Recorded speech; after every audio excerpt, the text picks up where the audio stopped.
Bismillahirrahmanirrahim. Assalamualaikum warahmatullahi wabarakatuh. Selamat pagi menjelang siang.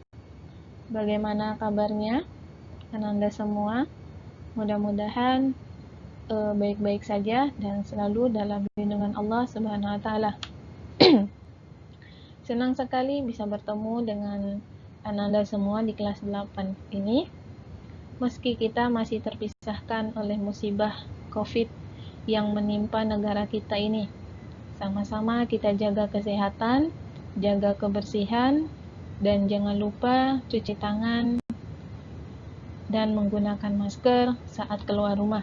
Mudah-mudahan musibah ini cepat berlalu dan kita cepat bertatap muka kembali. Amin. Baiklah, kali ini kita akan belajar tentang menggambar model untuk seni budaya semester 1 bab pertama. Oke, sebelumnya Ibu akan memperkenalkan Ibu Yesi Supriyanti dan akan mengajar di kelas 81 sampai 89. Insyaallah kelas 8 seni budayanya sama Ibu.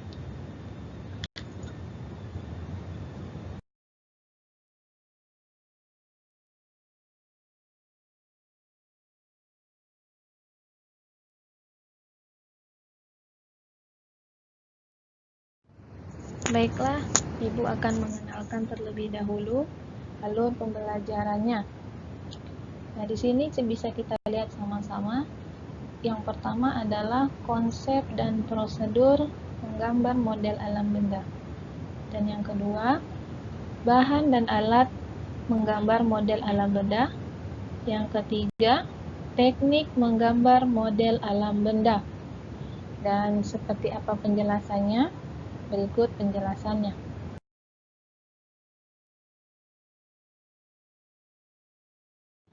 Baik, untuk pengertian dan konsep dasar menggambar model. Pengertiannya dan konsep dasarnya adalah kegiatan menggambar dengan menentukan objek gambar 3 dimensi yang digambar atau direkam di atas bidang 2 dimensi dengan ketentuan, kemiripan, atau ketepatan bentuk dan warna. Adapun objek gambar model dapat berupa hewan, tumbuh-tumbuhan, manusia, dan kumpulan benda-benda lainnya seperti gelas, piring, dan lain-lainnya.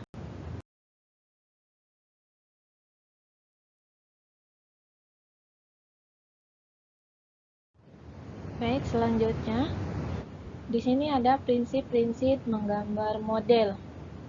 Di dalam prinsip menggambar model itu ada 4 bagian. Yang pertama komposisi, yang kedua proporsi, yang ketiga keseimbangan, dan yang keempat kesatuan. Untuk komposisi itu merupakan cara menyusun dan mengatur objek yang digunakan sebagai model gambar sehingga hasilnya tampak menarik dan lebih indah. Komposisi ini dapat dibuat melalui bentuk objek gambar, warna gambar, jenis objek gambar, dan latar belakang gambar. Terus yang kedua, di situ ada proporsi. Proporsi adalah perbandingan ideal dan harmonis antara bagian-bagian benda yang menjadi objek model gambar yang dapat diamati. Contohnya ada nanti akan Ibu tampilkan contoh-contohnya ya. Terus yang selanjutnya itu keseimbangan. Keseimbangan adalah keselarasan antara bidang gambar, objek gambar, dan gambar yang dihasilkan, sehingga hasil gambar model dapat diperoleh dengan cara membuat skala, memberi efek perspektif pada objek gambar, dan sudut pandang menggambar, sehingga hasilnya juga bagus. Terus selanjutnya, yang terakhir, yang keempat, itu kesatuan. Kesatuan adalah keserasian dalam pengaturan objek gambar. Benda-benda yang diatur memiliki kesan ruang, kedalaman, dan antar objek gambar saling mendukung sehingga akan menghasilkan gambar yang baik. Oke, selanjutnya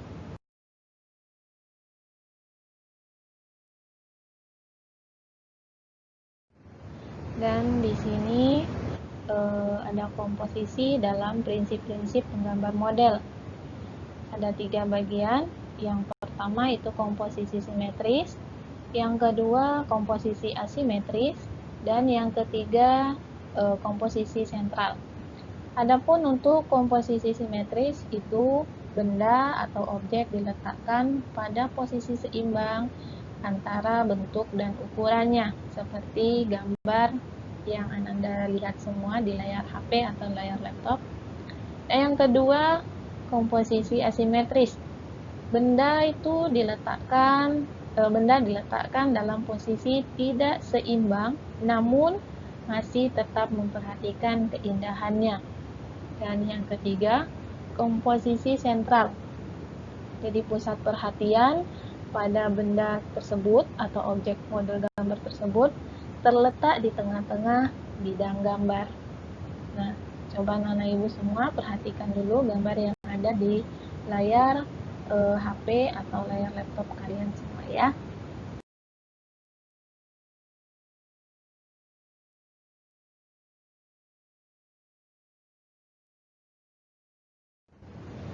Dan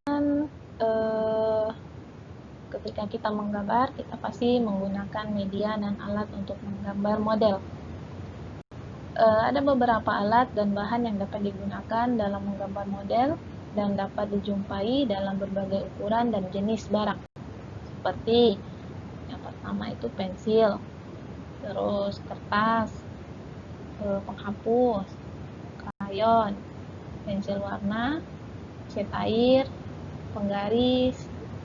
Nah, ini adalah media dan alat untuk menggambar model.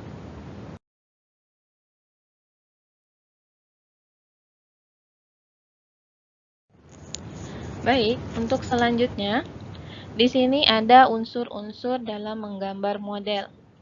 Ada garis, bentuk, tekstur, bidang, gelap terang, dan pencahayaan. Nah, untuk garis, itu merupakan unsur seni rupa yang terbentuk dari gabungan atau rangkaian titik yang terjalin dalam satuan memanjang dengan kedua ujung yang terpisah. Terdapat macam-macam bentuk garis. Ada garis lurus, garis lengkung, garis putus, berombak, dan lain-lain. Dan yang kedua, ada bentuk. Bentuk merupakan unsur seni rupa yang terbentuk dari gabungan beberapa bidang yang berbentuk volume. Nah, dan terdapat beberapa macam jenis juga nih. Ada kubistis, silindris, kerucut, bola, dan lain-lain. Dan selanjutnya itu ada tekstur. Tekstur merupakan wilayah suatu benda sehingga dapat memberikan kesan tertentu jika dirasakan dengan indera peraba. Nah, sehingga dapat dikatakan halus, kasar, licin, dan lain-lain. Secara visual, terdapat dua macam tekstur, yaitu ada tekstur nyata dan ada juga tekstur semu. Oke, selanjutnya ada bidang. Bidang merupakan seni rupa yang terbentuk dari gabungan atau pertemuan dari beberapa garis. Ya, Ibu ulangi.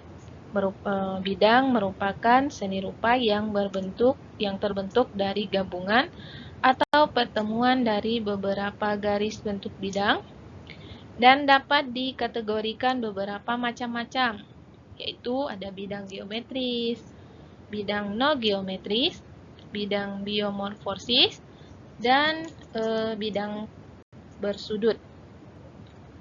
Dan selanjutnya, di sini ada yang terakhir ya, gelap terang atau pencahayaan.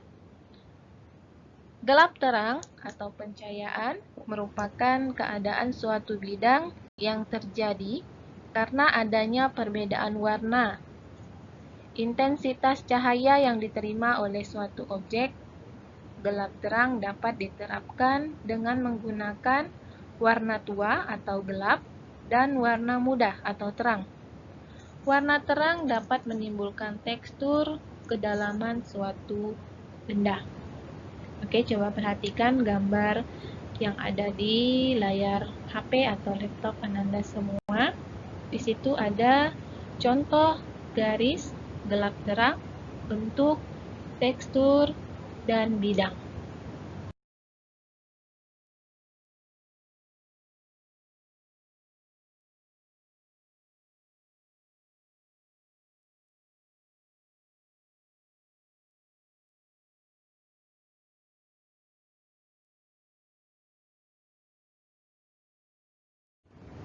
Adapun teknik-teknik menggambar model dengan media pensil, arang, pensil warna, dan krayon.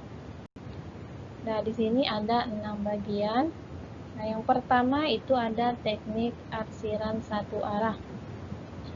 Nah, untuk teknik arsiran satu arah, teknik dasar dalam mengarsir, teknik ini dilakukan dengan cara membuat goresan pensil secara sejajar dan beruntun. Makin padat dan semakin tebal arsiran, maka akan semakin gelap dan tegas. Nah, yang kedua itu ada teknik arsiran silang. Teknik arsiran silang ini merupakan salah satu teknik dalam membuat arsiran dengan cara menggores pensil secara menyilang. Nah, untuk mendapatkan goresan yang tebal atau tegas, arsiran dilakukan dengan cara membuat goresan sejajar satu arah dengan garis yang menyilang. Nah, dengan cara ditumpuk sehingga intensitas goresan semakin tebal dan gelap. Nah, selanjutnya di situ ada teknik arsiran searah kontur. Nah, teknik ini merupakan teknik arsir yang dilakukan dengan membuat goresan mengikuti kontur atau garis. Nah, bidang yang ingin diarsir, teknik arsiran ini biasanya dipakai dalam menggambar figur manusia, hewan, dan tumbuhan. Selanjutnya ada teknik arsiran coretan bebas. Ini salah satu teknik yang dilakukan dengan cara membuat goresan bebas. Nah, goresan arsir dengan teknik ini tidak berupa garis lurus, tetapi dalam bentuk garis acak dengan intensitas hasil yang dikehendaki. Nah, yang kelima itu ada teknik arsiran titik. Merupakan teknik arsir yang dilakukan dengan cara membuat titik-titik seperti teknik pointillisme pada teknik melukis. Nah, semakin tebal dan semakin rapat titik-titik yang dibuat, maka semakin gelap dan semakin tegas arsiran yang dihasilkan. Dan yang terakhir itu ada teknik arsiran melingkar. Nah, ini merupakan teknik arsir yang dilakukan dengan cara membuat goresan lingkaran spiral kecil-kecil yang disusun secara beruntun.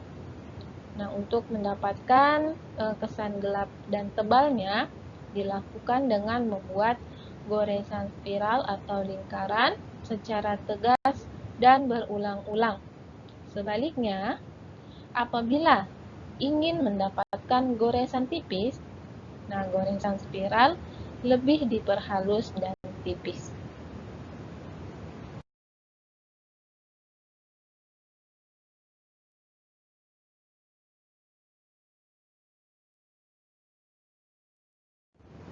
Dan untuk lebih jelasnya, berikut contoh menggambar model. Nah, di sini ada menggambar model objek manusia dengan media pensil, arang, pensil warna, dan krayon. Nah, selanjutnya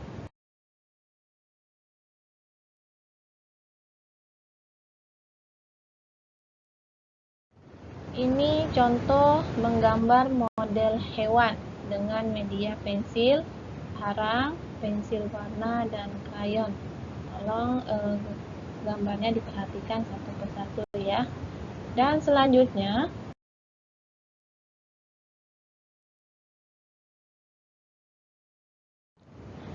ini contoh menggambar model tumbuhan. Nah, dengan media pensil, arang, pensil warna, dan krayon. Selanjutnya yang terakhir,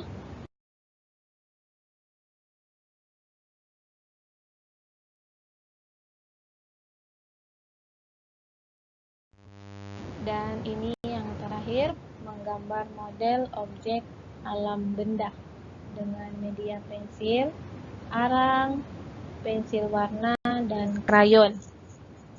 Nah, kita lihat di sini. Coba perhatikan benar-benar gambar yang ada di layar HP atau layar laptop Ananda. Di situ terdapat arsiran yang tebal, tegas, dan ada juga arsiran yang tipis. Coba lihat perbedaan antara dua gambar yang ada di layar HP atau laptop Ananda semua.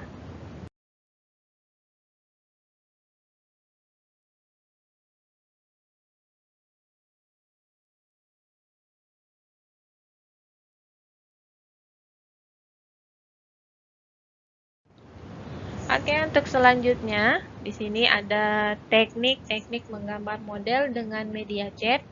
Ada 4 bagian. Yang pertama, teknik transparan. Yang kedua, teknik pointillis. Yang ketiga, teknik plakat. Dan yang keempat, teknik blok. Sedikit Ibu jelaskan untuk yang pertama itu teknik transparan. Teknik transparan adalah teknik menggambar dengan cat air yang dilakukan dengan sapuan warna tipis dan transparan. Semakin banyak campuran air pada cat air ini, maka hasil sapuan warna semakin transparan. Yang kedua itu ada teknik pointillis. Ini merupakan teknik gambar dengan membuat rangkaian titik-titik yang disusun dengan menjadi suatu objek gambar. Teknik pointillis tidak hanya dapat dilakukan dengan media pensil maupun krayon saja. Nah, menggambar dengan media cat juga bisa dapat dilakukan dengan teknik ini. Teknik pointillis dengan media cat memerlukan kesabaran dan kecermatan dalam berkarya. Maka dari itu, jarang sekali dilakukan oleh para pemula. Dan yang ketiga itu ada teknik plakat. Nah, di sini menggambar dengan media cat dengan sapuan warna tegas dan tebal, sehingga hasilnya tampak pekat dan menutup. Teknik ini biasanya dilakukan dengan media poster dan cat akrilik.